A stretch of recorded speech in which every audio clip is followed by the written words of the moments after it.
vamos a hablar de la medida exterior de Lebesgue y voy a dar un pequeño repaso de algunos conceptos importantes para la medida exterior. Mm, Vamos a definir qué es la medida exterior y ver algunos ejemplos y luego la medida exterior de Lebesgue. Y pues ya.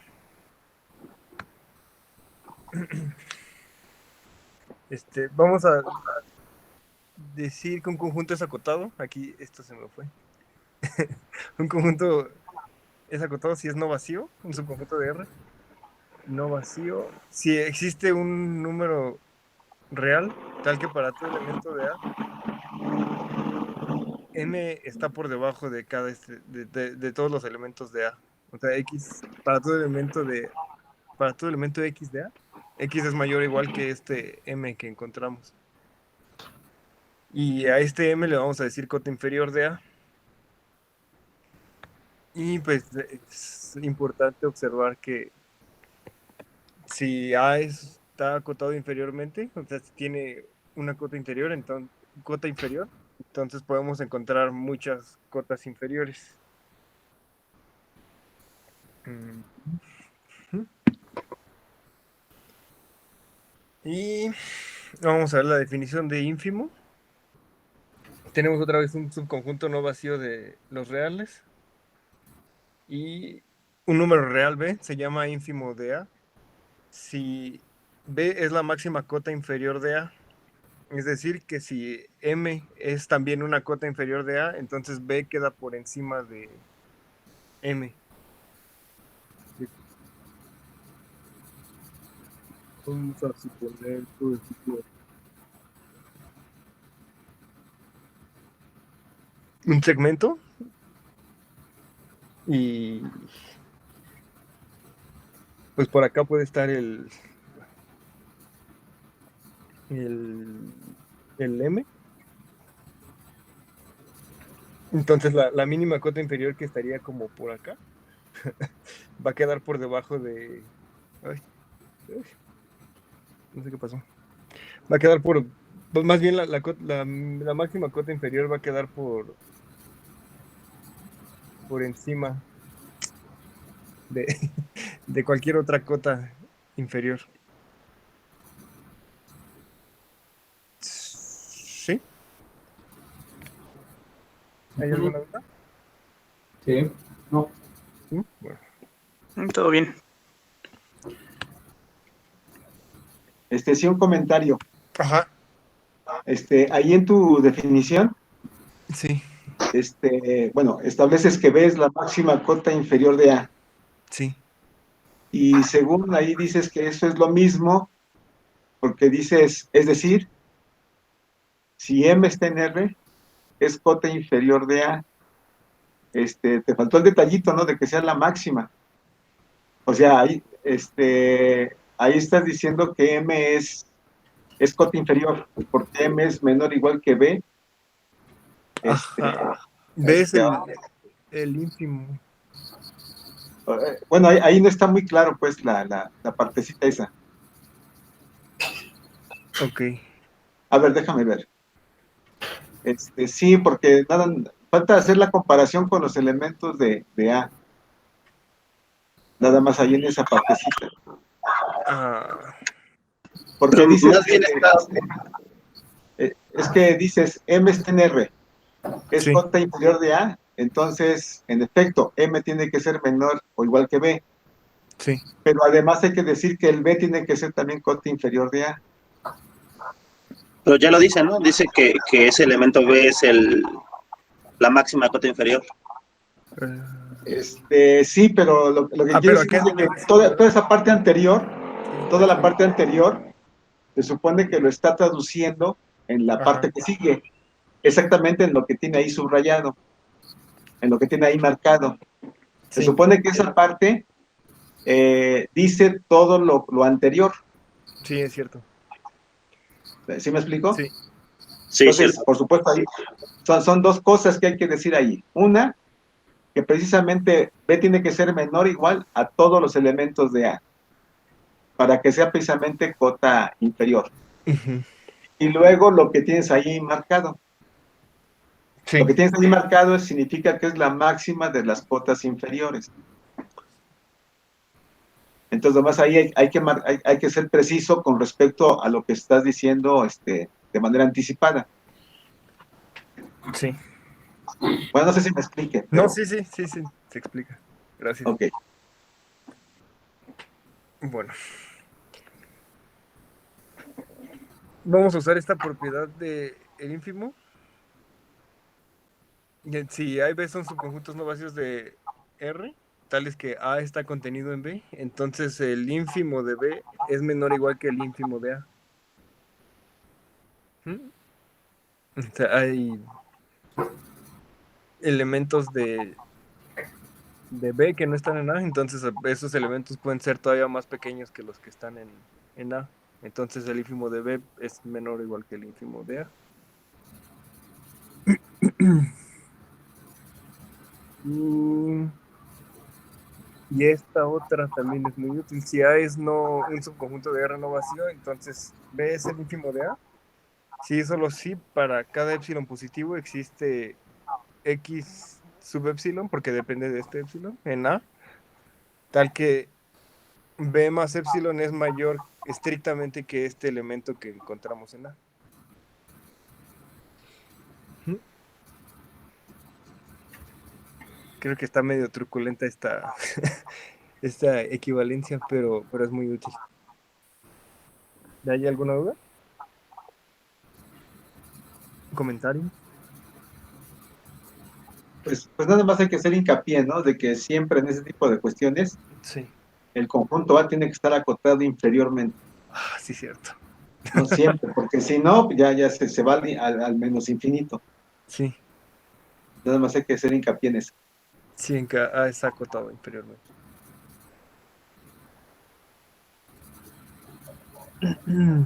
Bueno, vamos a definir un intervalo d-dimensional de RD como un subconjunto de RD que se puede escribir como producto cartesiano de intervalos de R. O sea, I es el producto de I1, I2, así hasta ID, donde para cada K de 1 a D, IK es un intervalo en R. Entonces a eso le vamos a llamar intervalo d-dimensional. Y vamos a usar el volumen de estos intervalos, que va a ser el producto de las longitudes de los intervalos que lo conforman. Van a ser como cajas, ¿no? O sea, si pensamos en R3, sería como el volumen de una caja sería la base por, el área de la base por la altura y el área de la base pues es base por altura. Mm, Y pues generalizándolo para cualquier D, pues obtenemos esta fórmula. Ujú. ¿Alguna duda?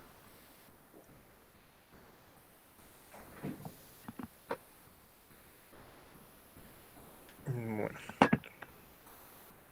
Es el esta, volumen de un paralelepípedo, ¿no? ajá, bueno, Y en RN, ¿cómo se llaman los paralelepípedos? Mera curiosidad. pues igual, ¿no?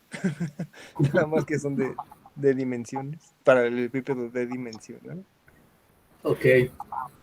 Ya Bueno, te en leí como Supongo. tienes nada tu más definición, algunos podrían ser vacíos, ¿no?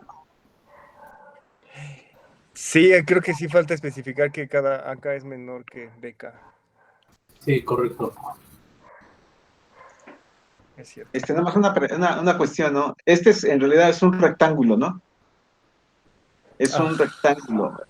Bueno, por supuesto, se puede decir que un rectángulo es un paralelepípedo, sí, pero los paralelepípedos, de repente, pues son más, distorsionados que el propio rectángulo. O sea, el rectángulo es más, pues sí, como se menciona, pues es más recto, ¿no? sí, Entonces, nada más esa es la cuestión. sí, estos son más Pero como rectángulos, cajas.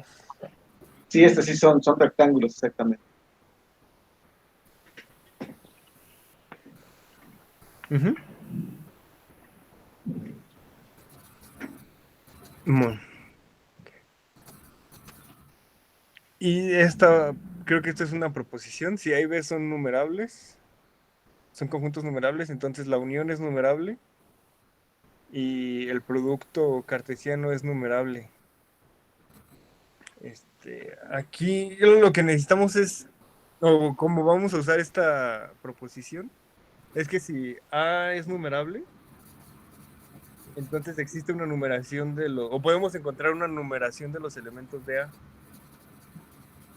Y si A y B son numerables, es decir, podemos encontrar numeraciones para estos dos conjuntos, podemos encontrar también una numeración para la unión y una numeración para el producto cartesiano.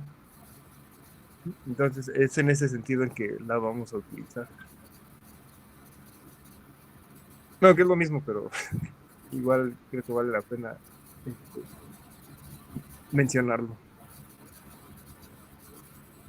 Y ya. Terminó el repaso. Y vamos a dar la definición de medida exterior. Damos un conjunto X y P es la colección de subconjuntos de X, es decir, es el conjunto potencia de X. Y una función mu estrella del conjunto potencia al intervalo 0 infinito, a los números no negativos, como decía el profesor, se llama medida exterior. Si la mu estrella del vacío es 0, si para cada A y B tal que A está contenido en B, se tiene que el mu estrella de A es menor o igual que mu estrella de B. Y si para cada sucesión de subconjuntos de X, la medida de la unión de esta sucesión es menor o igual que la suma de las medidas. Bueno, ya le estoy diciendo medida. Mu estrella de la unión es menor o igual que la suma de las mu estrellas de AN. Si la función mu cumple con estas tres condiciones, entonces le decimos medida exterior.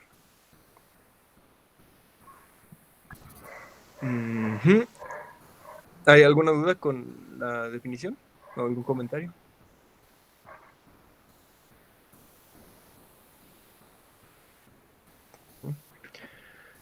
Bueno, vamos a ver un par de ejemplos simples. Tenemos un conjunto arbitrario y la función mu de P del conjunto potencia de X a los no negativos la definimos como mu de A como 0 si A es vacío y 1 si A no es vacío. Entonces podemos verificar las condiciones anteriores. La primera es que el vacío es 0, entonces lo tenemos aquí por la definición de la función. Si ahora consideramos A y B, subconjuntos de elementos de P, de modo que A esté contenido en B. Entonces, ¿cómo sería? Si B es vacío, entonces es 0 y A también es 0, entonces mu de A es menor o igual que mu de B. Si B no es vacío y A es vacío, mu de A es 0, mu de B es 1, entonces es menor o igual. Y si los dos son no vacíos, pues 1 es menor o igual que 1 y se tiene. Y si tenemos una sucesión de subconjuntos y alguno no es vacío, pues tenemos aquí que 1 es menor o igual que 1, o si es la sucesión de vacíos, pues es 0 menor o igual que 0. Entonces cumple con las condiciones, es medida exterior. Nada más dijiste una cosa mal. Dijiste es 1 menor o igual que 1 en la parte de la definición. No sé si quieres pasar la otra vuelta. ¿Aquí? Ajá, en el punto 3. Sí, cierto, 1 menor o igual si que uno, que ajá, no sean vacíos. Ajá, si 1 es no vacío, dijiste que la parte izquierda es 1 y dijiste es menor o igual a 1. Sí, es cierto. Sí puede haber Entonces, varios que no sean vacíos. Ajá, puede haber varios que no. Nada más pues un comentario, ¿no? Ahí a la definición. Exactamente el punto 2 de que A está contenido en B significa que la medida exterior ya es no igual a la medida exterior de B.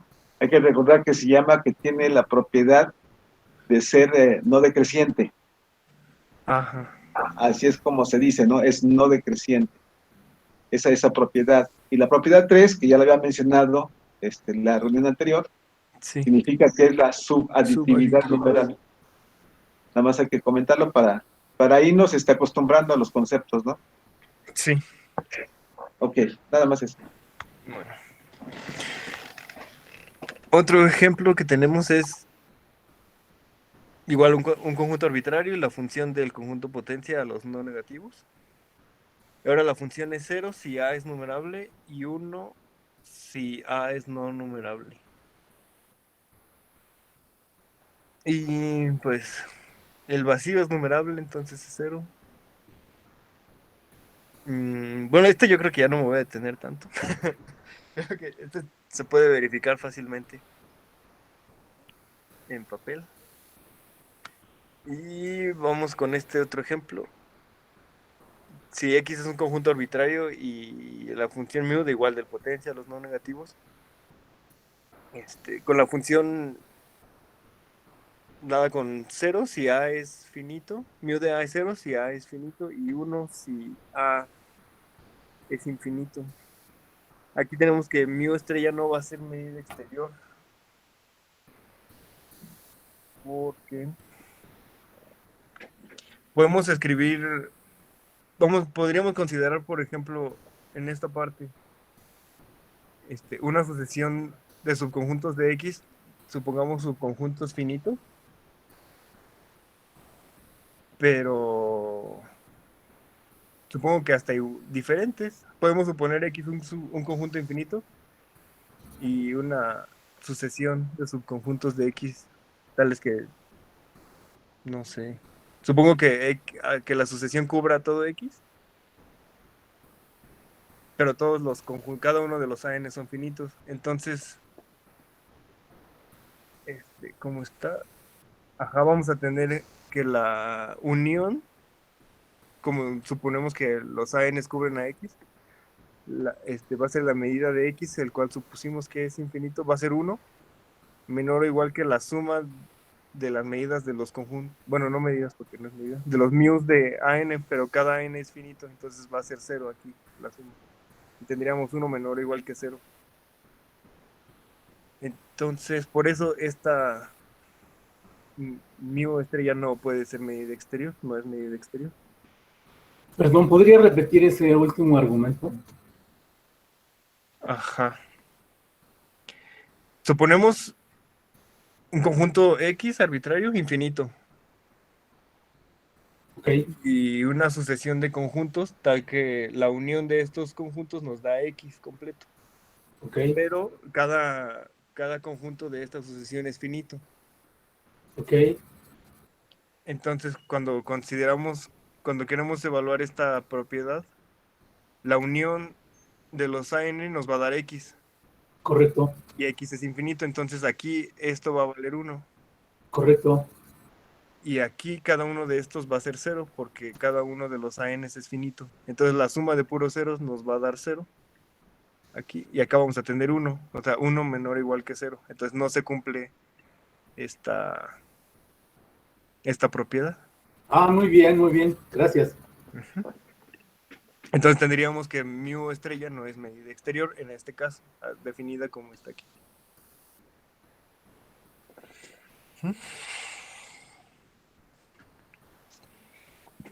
Entonces, ¿hay alguna otra duda?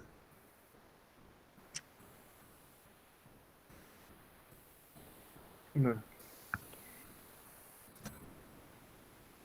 Vamos a definir para cada A, subconjunto de R, vamos a definir a C sub A como el conjunto de todas las sucesiones de intervalos abiertos. Estos son intervalos abiertos, tales que A está contenido en la unión de estos intervalos. Estos intervalos usualmente les llamamos cubiertas. No introduje esa definición aquí. Pero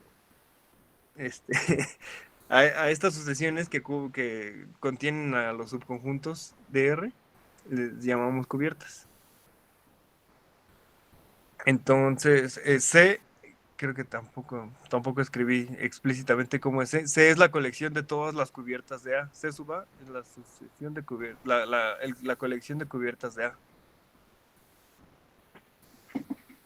Entonces, definimos la medida exterior de Lebesgue como la función del conjunto potencia de R a los no negativos mediante la siguiente regla.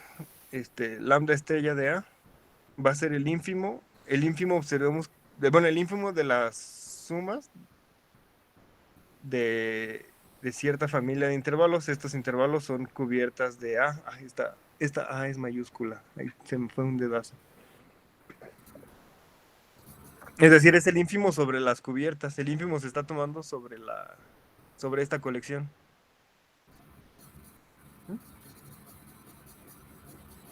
¿Hay alguna duda?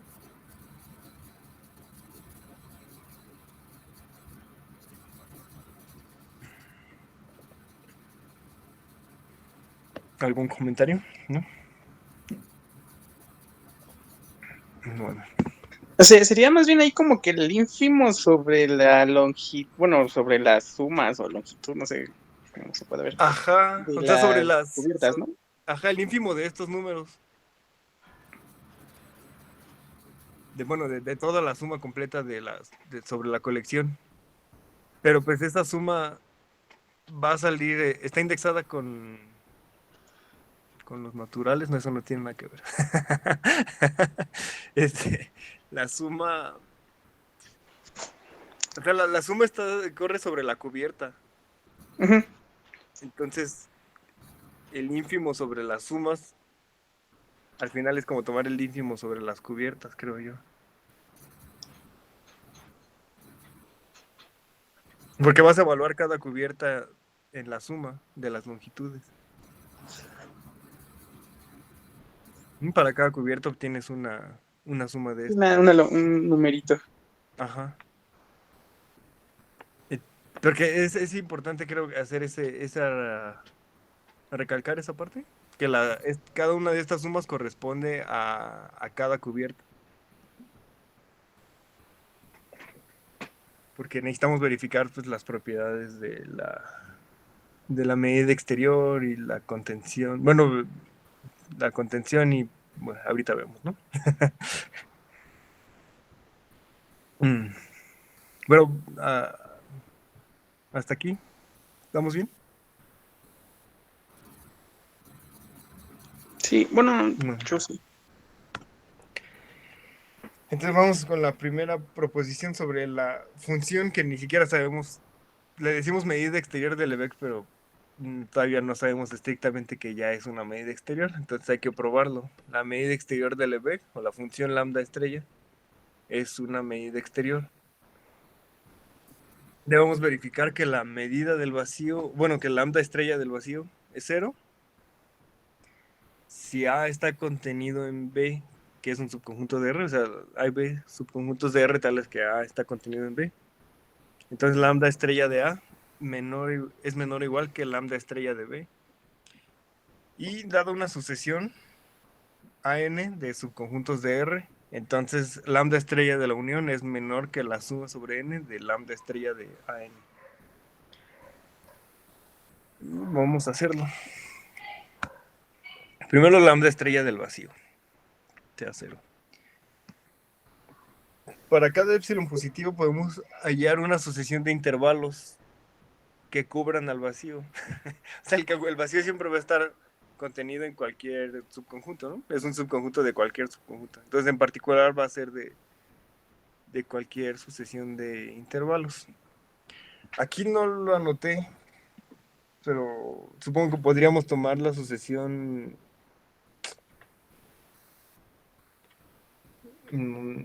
La sucesión. I, I. ¿Cómo? Podría ser la sucesión A sub I, A sub I. No. No, vamos a dar una sucesión más explícita. Por ejemplo, la 0 epsilon entre 2 a la I.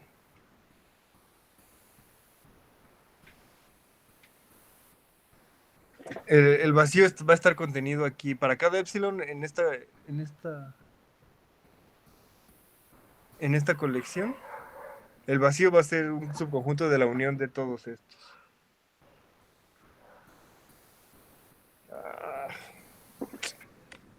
Bueno, el vacío va a ser va a estar contenido en la unión de esos conjuntos.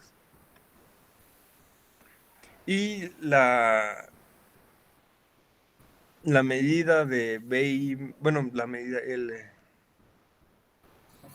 ¿cómo se dice? El epsilon, la suma de epsilon entre 2 a la i, entre de i igual a 1 infinito, nos va a dar epsilon. Entonces, vamos a tener que...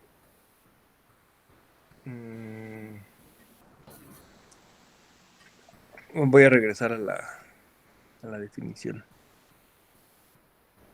Vamos a tener aquí que la medida del vacío, o que el lambda estrella del vacío,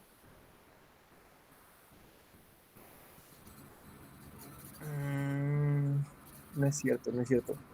Tenemos una cubierta, de modo que esta suma es siempre epsilon. Entonces, como lambda estrella del vacío es el ínfimo sobre las sumas de estas cubiertas,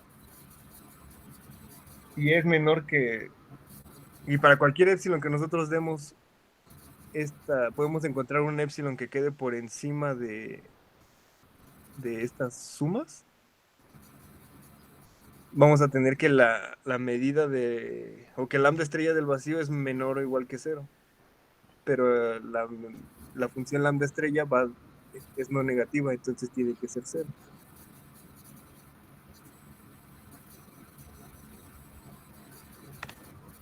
Eh,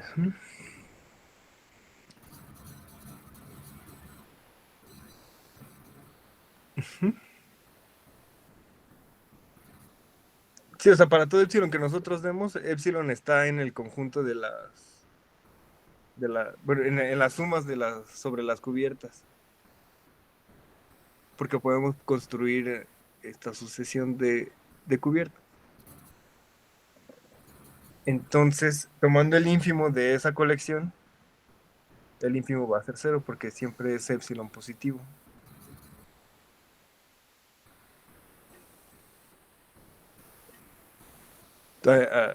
¿Alguna duda? ¿Comentario?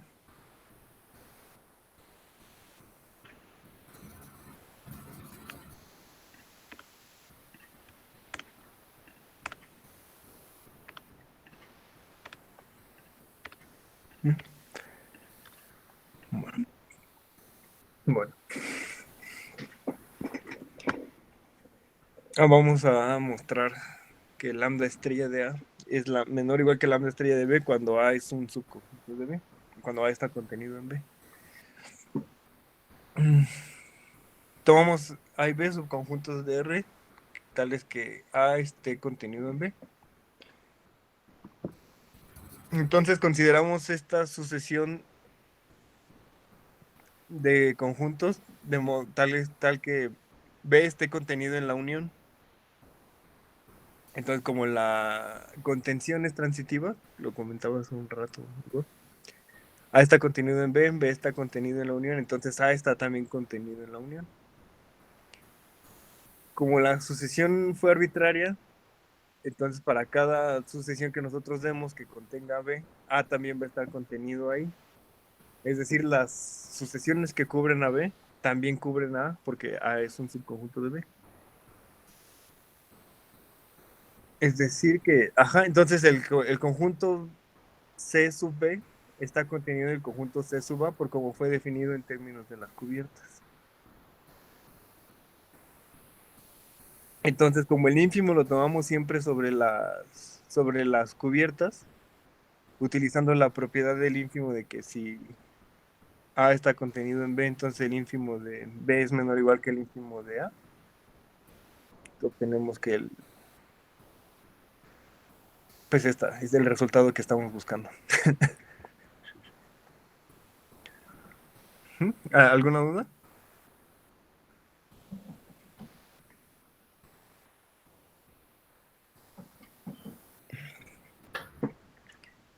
Bueno. Y ahora vamos a probar el asunto de la unión.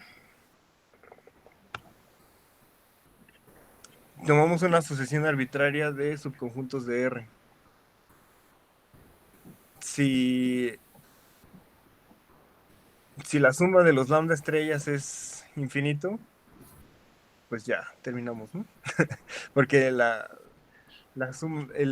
infinito siempre va a quedar por encima de lo que sea que esté, con lo que esté siendo comparado. Entonces, ahí queda. Entonces, vamos a suponer que la suma de los lambda estrella de AN es finito. Entonces,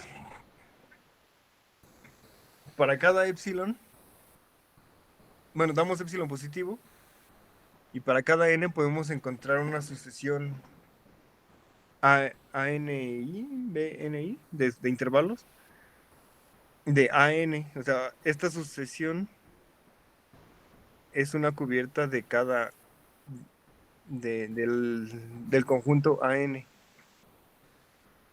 Entonces, por la equivalencia que tenemos del ínfimo, la suma podemos encontrar esta sucesión de modo que la suma sobre las longitudes de estos intervalos es menor que lambda estrella de AN más epsilon sobre 2 a la n.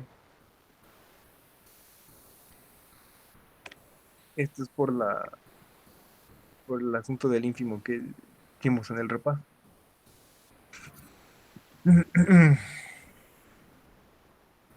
Entonces, tenemos una cubierta. Para cada elemento de nuestra sucesión tenemos una cubierta, una sucesión. Es decir,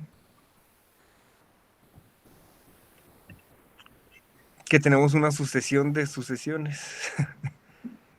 Y si unimos el conjunto de estas sucesiones, pues vamos a obtener una cubierta de la unión de la sucesión original. Es decir, tomamos las cubiertas de todos los intervalos, de todos los conjuntos AN. Entonces, esa unión va a ser una cubierta para la unión. Como cada uno de estos es una familia numerable, la unión va a ser una familia numerable también. Entonces aquí vamos a utilizar lo de la numeración. Podemos reacomodar estas sucesiones de modo que pasemos por todas, pero siguiendo, en lugar de 2 índices como aquí, siguiendo un solo índice.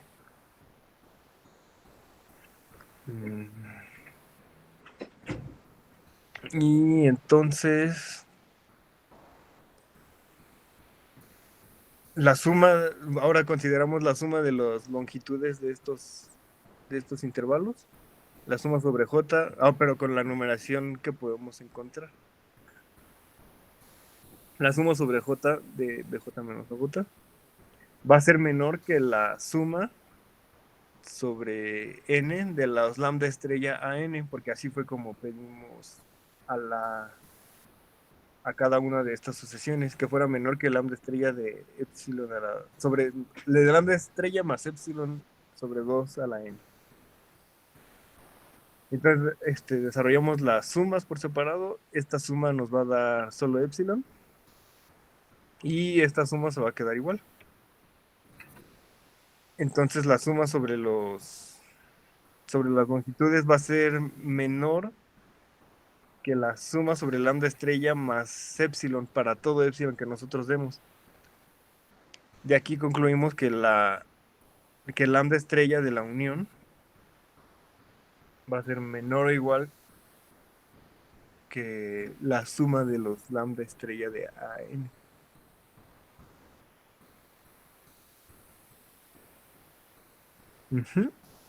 Entonces esta es una cubierta tomamos una cubierta de la unión y a esa cubierta la cortamos por arriba por la suma de los lambda estrella AN más epsilon para cualquier epsilon que nosotros demos. Entonces el ínfimo va a quedar por aquí abajo. Entonces lambda estrella de UN va a ser menor o igual que la suma de lambda estrella AN. ¿Hay alguna duda?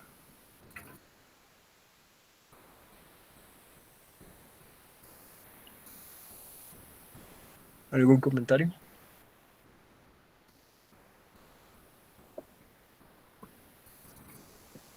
Bueno. No. Ujú. Entonces ahora vamos con la siguiente proposición.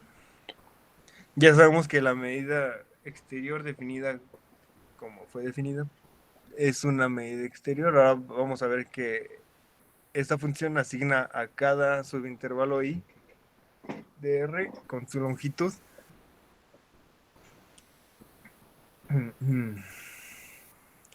Tomamos i un intervalo de R. Y vamos a suponer primero que este i es un intervalo acotado. O sea, AB y AB pues, son números reales. Entonces, para cada epsilon podemos meter al intervalo cerrado AB en un intervalo abierto A menos epsilon medios, B más epsilon medios.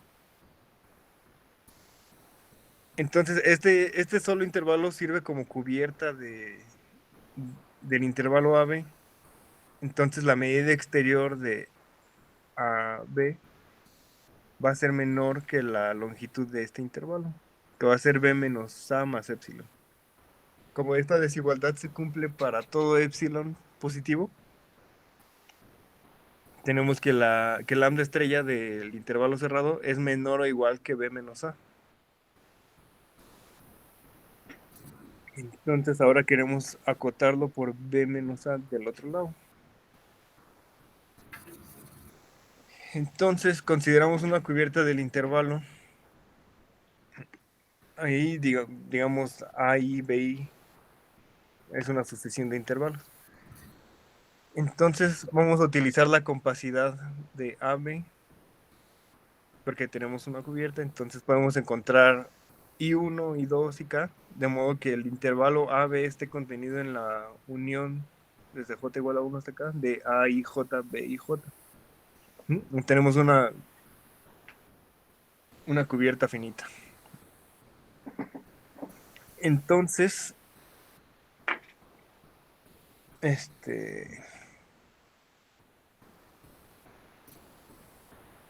ajá, aquí ya no supe, profesor. Bien, en el libro así lo puso. Y ahí ya no vi cómo está el asunto que no sé si tomó nada más la longitud del intervalo y como está contenido aquí, B menos A es menor que la suma de las longitudes de estos intervalos porque están contenidos. Y entonces esta suma es menor o igual que la suma sobre la cubierta completa. Y entonces observemos que la cubierta que dimos es arbitraria. AI, BI es arbitrario. Y encontramos a B menos A siendo menor o igual que la suma sobre la cubierta. Entonces, como B menos A es menor que una cubierta arbitraria, B menos A es una cota inferior para la suma sobre las cubiertas. Entonces, B menos A va a ser menor o igual que lambda estrella de AB, porque lambda estrella es el ínfimo sobre las cubiertas. Bueno, pienso que así es como va el razonamiento. No estoy seguro. Bueno, el comentario, por ejemplo, de la primera desigualdad, Sí. está relacionado con respecto a la relación de intervalos abiertos. Aquí hay que recordar que en todo lo que está viendo en la medida exterior de Lebesgue, nada más se da la definición de longitud, pero para intervalos abiertos. Así es. ¿Sí? Y entonces se quiere ver que con respecto a la medida exterior, para intervalos cerrados, en este caso, también se cumple. también se cumple. Bueno, entonces, en este caso particular, sobre la desigualdad izquierda, de que B menos A tiene que ser menor o igual a la sumatoria desde J, igual con 1 hasta acá del B de IJ menos el A de IJ, esta desigualdad se prueba por inducción. Primeramente, por ejemplo, cuando J vale 1 nada más, o sea, cuando nada más se tiene un solo intervalo que contiene al intervalo cerrado A, B. Ah, Entonces, en ese caso, pues ahí se tiene precisamente que el intervalo abierto A, B estaría contenido en el intervalo abierto A de I1, B de I1. ujú. Y entonces, en ese caso, precisamente la diferencia de B menos A sería menor o igual a la diferencia de B de I1 menos A de I1. O sea, cuando J vale 1, como que se cumple, no hay ningún problema. Sí, Entonces se supone para acá y se prueba para K más 1. más uno. Entonces, pero sí hay que seguir, digamos, una manera geométrica de ver cómo están distribuidos los intervalos para poder probar exactamente esa desigualdad. Ok. Por supuesto se cumple, por Sí, supuesto se tiene esa desigualdad, pero sí hay que probarlo precisamente por inducción. ok. ¿Sí? Bueno, esa parte no la hice porque no vi exactamente cómo hacerlo. Ok. Ujú. Bueno, voy. Ujú. Bueno, ahí termina la prueba entonces. Habiendo probado esta desigualdad, este, tenemos que B menos A es menor o igual que lambda estrella de AB. Entonces, juntando estas dos desigualdades, tenemos la igualdad. Entonces, lambda estrella asigna a cada intervalo I a su longitud. Y ahora vamos a definir para cada subconjunto de RD a C sub A de nuevo como el conjunto de las cubiertas de A. Y definimos la medida exterior del Lebesgue en RD como la función lambda estrella D del conjunto potencia de RD a los números no negativos. Y pues es de forma similar, nada más que en RD, lambda estrella D de A es el ínfimo de la suma de los volúmenes de RI, donde RI es una sucesión de una sucesión de cubiertas de A. Aquí se me fue ponerle la A. Pero es de forma similar. Y la proposición es que la medida exterior del Lebesgue en RD es una medida exterior y asigna cada intervalo con su volumen. Y la demostración pues es similar que lo que hicimos para R1.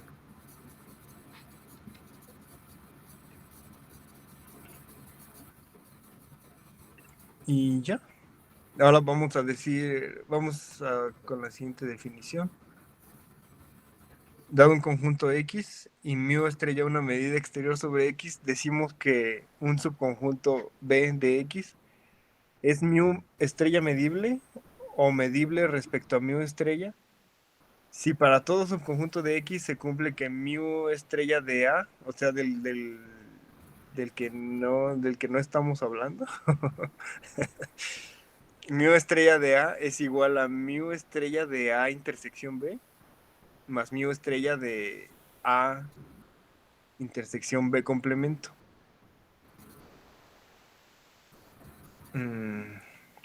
O sea, de A sin B. Ajá. Si para todo elemento para todo subconjunto de X podemos probar esta igualdad, entonces decimos que B es un conjunto medible. O sea, aquí el importante es este. Es lo que creo que vale la pena recalcar. El importante es B, no lo que está pasando con A. O sea, si para todo subconjunto de A, B puede hacer esto, que la medida de A sea la medida de la intersección de A con B más la medida de la intersección del complemento de B con A. Entonces, B es un conjunto medible o medible respecto a mu estrella.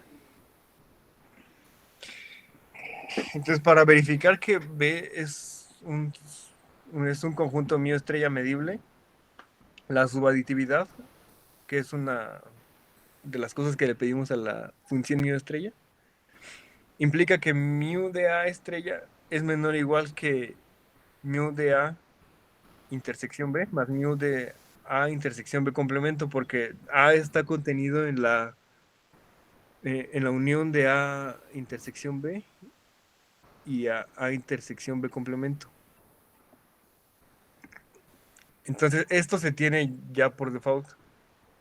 Lo que necesitaríamos probar en cada caso para ver que B es un conjunto mu medible es que mu estrella de A es mayor o igual que mu estrella de A intersección B más mu estrella de A intersección B complemento para cada A subconjunto de X. Habiendo probado eso, ya tendríamos que B es un conjunto mu estrella medible. Y ya, es todo. Aquí termina la presentación. ¿Alguna duda? ¿Comentario?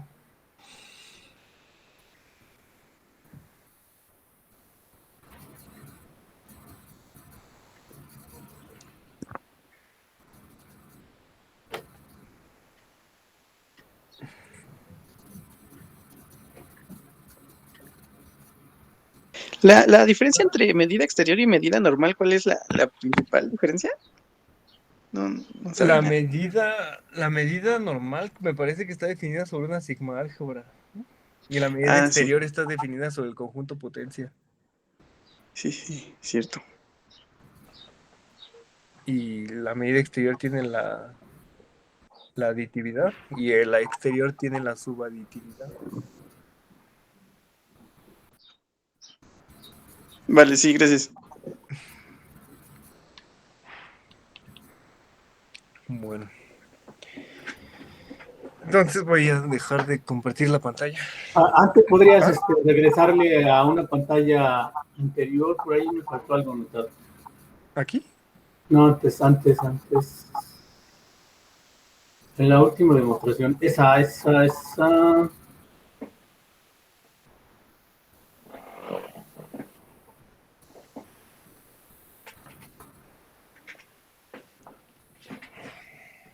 A ver, la que sigue, ¿cómo está? Ah, ok, ya, era la anterior. Ya, muchas gracias. ¿Aquí? Bueno. Sí.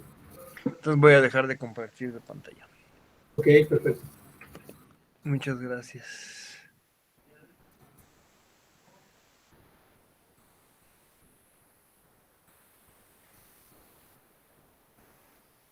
Nada más un comentario, yo sí lo hago. Sí. La medida exterior es una herramienta para poder deducir de ella medidas. Notemos que la definición de la medida exterior no ofrece de manera exacta, de manera precisa, lo que son precisamente las propiedades de la medida. Por ejemplo, digamos lo que falla en relación con las medidas. Por ejemplo, la medida exterior nada más se le pide que tenga la propiedad de ser subaditivamente numerable. Mientras que la medida es más precisa, se le pide que sea precisamente subaditivamente numerable. No, a mí se vuelve. Que la medida sea aditivamente numerable. Sí. La medida, mientras que la medida exterior sea subaditivamente numerable. De manera intuitiva, como que da la sensación que es más fácil que uno tenga propiedades de subaditividad numerable que propiedades muy precisas de aditividad numerable. Por eso como que uno empieza con medidas exteriores para que a partir de ellas uno pueda obtener precisamente una medida. Una medida. Por ejemplo, la última propiedad que definió es la de los conjuntos muestra medibles. Ajá. Muestra medible. Y cuando se da esa definición de muestra medible, como que no se logra entender exactamente cómo es de que esto pueda permitirnos obtener conjuntos como los que uno quiere, o sea, que sean medibles, pues, que realmente se puedan medir. De cierta forma, la propiedad de que se tenga un conjunto muestra medible, si recuerdan la definición, es de que si lo parten en dos, como que la medida de B se conserva, entre comillas, ¿no? Entre comillas, como que se conserva. O sea que no importa de qué manera midan al conjunto B, como que la propiedad de ser medible se va a conservar. No sé si me entiende ahí esa parte. Es medio intuitiva la cuestión ahí de la definición, pero como que eso quiere decir cuando un conjunto B es precisamente muestra medible. Muestra medible. No sé si quieres compartir otra vuelta ¿Sí? ¿cómo se llama? Mi pantalla, mi presentación. Tu presentación. Sí. En la definición de los B's que son muestra medibles. Aquí está. Ahí se está viendo. No, todavía no, ya. Por ejemplo, si observan la parte derecha de la igualdad, Ok. esa parte que está ahí, por ejemplo, por supuesto tiene que ver con el conjunto A, ¿no? Uh-huh. Tiene que ver con el conjunto A. Pero al final de cuentas, la parte derecha me está diciendo que todo está relacionado con el conjunto B. O sea, ha intersectado con B, está contenido en B. Ha intersectado con el complemento de B, está metido en el complemento de B. ¿Sí? Pero precisamente como que, digamos, básicamente uno prueba, ¿no? Que si B es medible, su complemento tiene que ser medible. Tiene que ser medible. Pero no importa al B cómo lo partamos, porque ahí estamos partiendo al B. Por supuesto, en función del conjunto A, pero el conjunto A es arbitrario. Como que la forma de partir al B no importa cómo lo estemos haciendo. No sé si me explique. Uh-huh.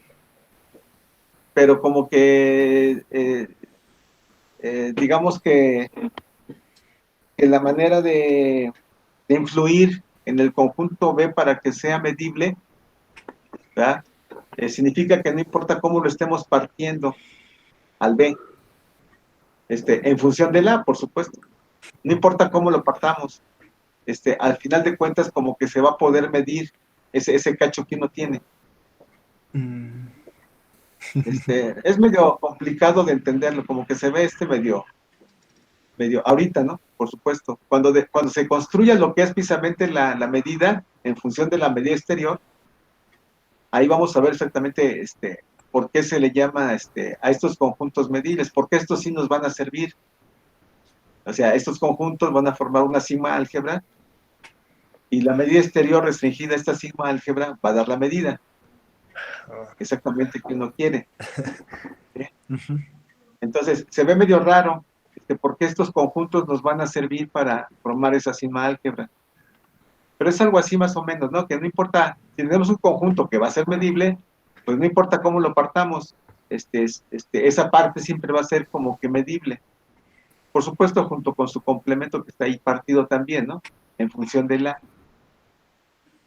así es algo parecido, porque el conjunto A es arbitrario y el conjunto A, quién sabe si sea medible. Uh-huh.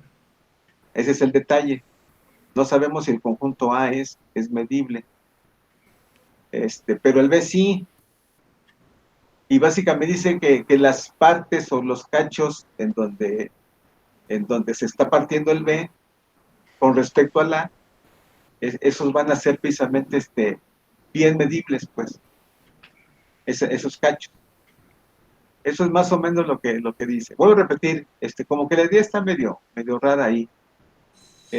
Cuando tengamos ya cuando se tenga establecida la sigma álgebra formado por estos muestras ya medibles, a lo mejor podamos ver un poquito más con claridad cómo está esta condición de la definición.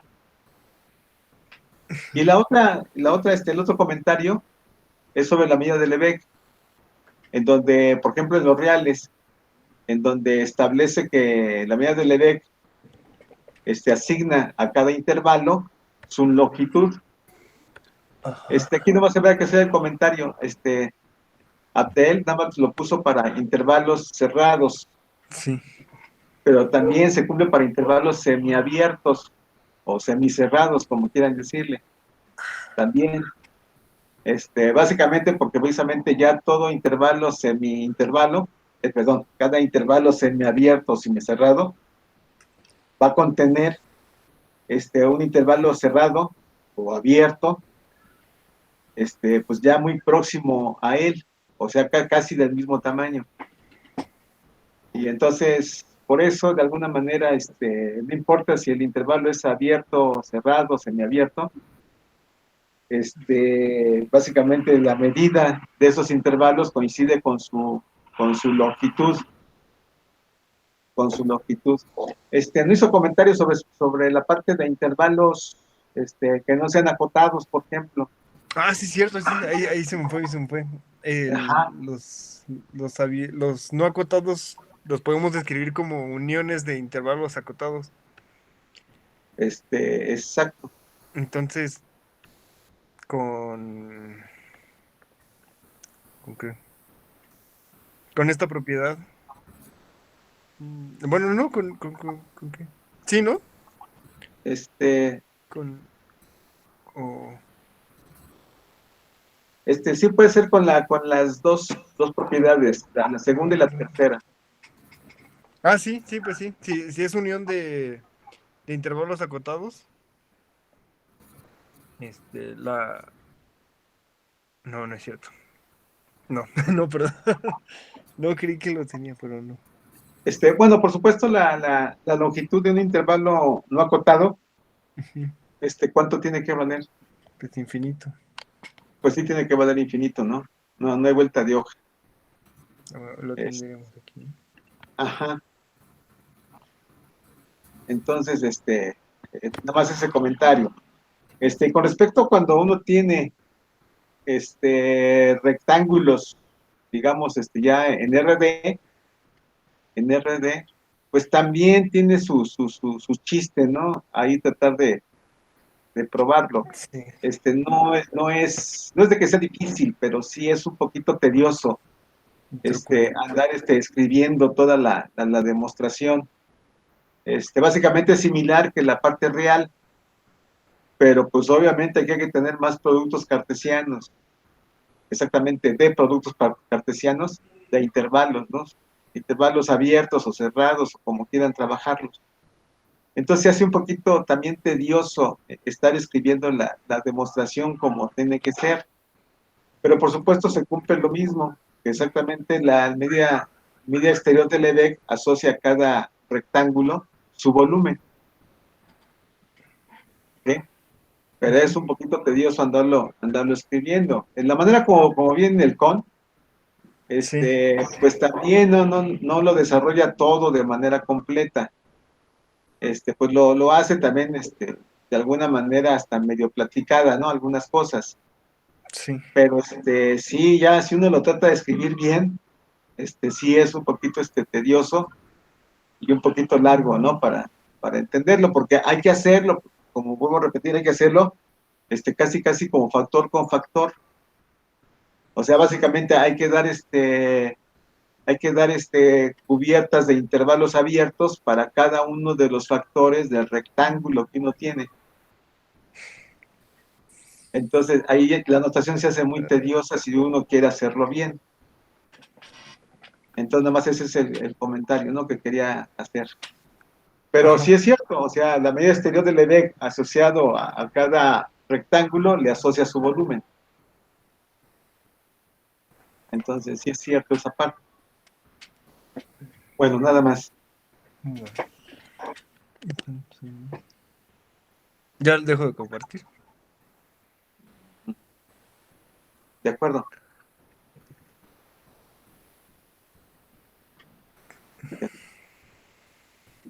¿A quién más les toca?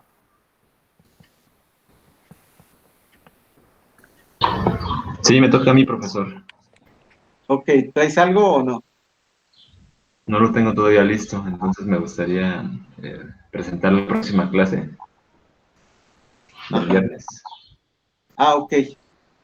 Ahorita que menciones el viernes, mire, el viernes yo no puedo. Entonces no sé si pudiéramos cambiarla para el lunes a la misma hora. O sea que este lunes nos veamos, si es que pueden, si es que su horario se los permite. A mí se me lo permite. Sí. Sí, por mí tampoco hay problema, me parece. ¿Alguien más? Tal vez yo no pueda, pero puedo pedir la información